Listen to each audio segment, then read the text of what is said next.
अब प्रयत्न में दो भाग है। प्रयत्न, एक तो परमात्मा से प्राप्ति है और दूसरा यत्न से प्राप्ति है। समझ रहे हैं? प्रयत्न भी दो प्रकार का है। एक जो प्रभु ने दिया है, परमात्मा ने दिया है, वह स्वतः प्राप्त है, और दूसरा जो यत्न करके प्राप्त किया है।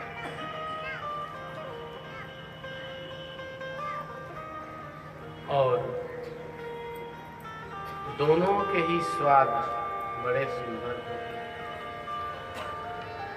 दोनों के ही परिणाम बहुत अच्छे होते हैं। संसार में, इस जगत में, इस समाज में दोनों प्रकार के ही व्यक्ति मिलते हैं, परंतु यत्न पूर्वक प्राप्त करने वाले और उसमें सफलता प्राप्त करने वाले बहुत कम लोग होते हैं।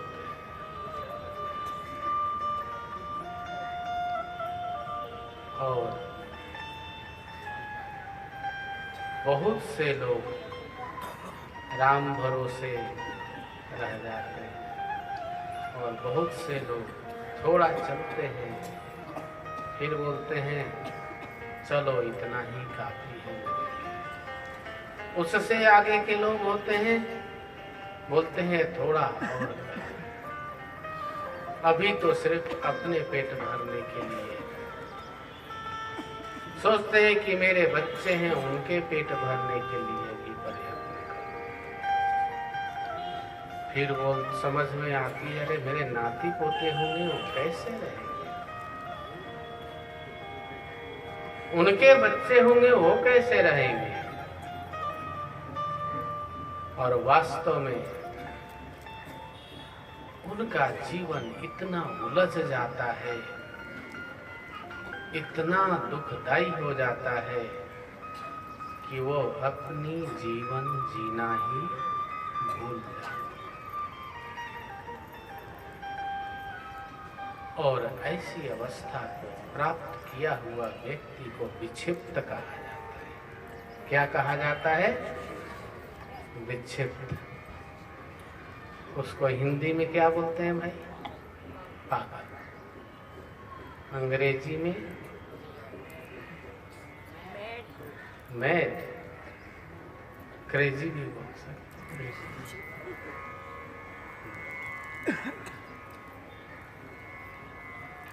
समझ रहे हैं? बहुत यातना होती है उसको, और वो सारी यातनाएं उसको जब वृद्धावस्था आता है और जब उसको मृत्यु का समय आता है, क्योंकि ध्यान रखिए, जो आपने किया है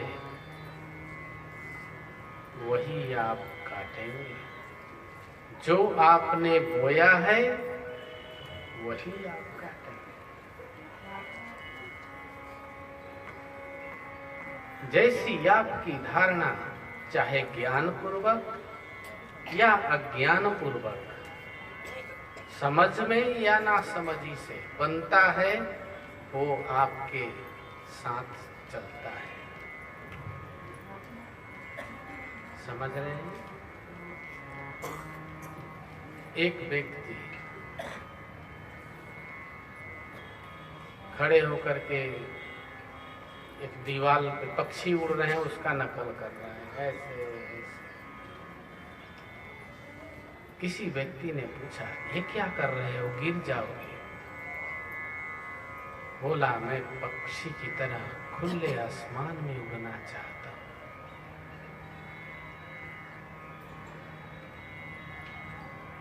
वो अवश्य पक्षी बनेगा, क्योंकि उसकी इच्छा है, अंदर की इच्छा है। समझ रहे हैं? तो ये चीज, ये घटनाएं आपके साथ अवश्य घटेगी। और जितने भी आपने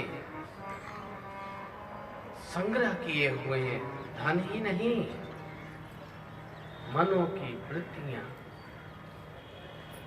बुद्धि की धुलाई जितना किया हुआ है, सब आपके साथ है, कहीं जाता नहीं है। और वह इतना दुख देता है मनुष्य को।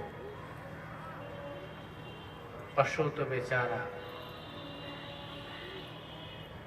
अज्ञान है, उसके अंदर जीव है वो, परंतु अज्ञानता से युक्त है। ठीक वैसे ही जैसे भैंस को रोज क्या खिलाते हैं? भूसा, दाना, खल, रोज एक ही भोजन खाती है। वो नहीं बोलती कि मेरे को चटनी भी दे दो, अचार भी दे दो, टेस्ट दे दो, ना। क्यों? क्योंकि उसका तो अज्ञान है, वो उसको सिर्फ पेट भरने से मतलब है, उसको सिर्फ उदर पूर्ति होना चाहिए। इसीलिए पशु को अज्ञान का बुद्धि विवेक है, परंतु वो पेट तक ही सीमित रहता है। इसीलिए कभी कभी हमारे समाज में आदमी को भी बोल देते हैं पशु जैसा है, क्योंकि वो पेट तक ही सीमित है, उसके आगे उसकी बुद्धि काम नहीं करती। तो प्रयत्न दो प्रकार का है, एक परमात्मा से प्राप्ति किया हुआ है और एक यत्न से। अब बताना यह है कि जो परमात्मा ने दिया वो कैसे, क्योंकि आप जो प्रयत्न करते हैं उस प्रयत्न में अपने आप को खत्म कर देते हैं, नष्ट कर देते हैं, मिटा देते हैं अपने अस्तित्व को।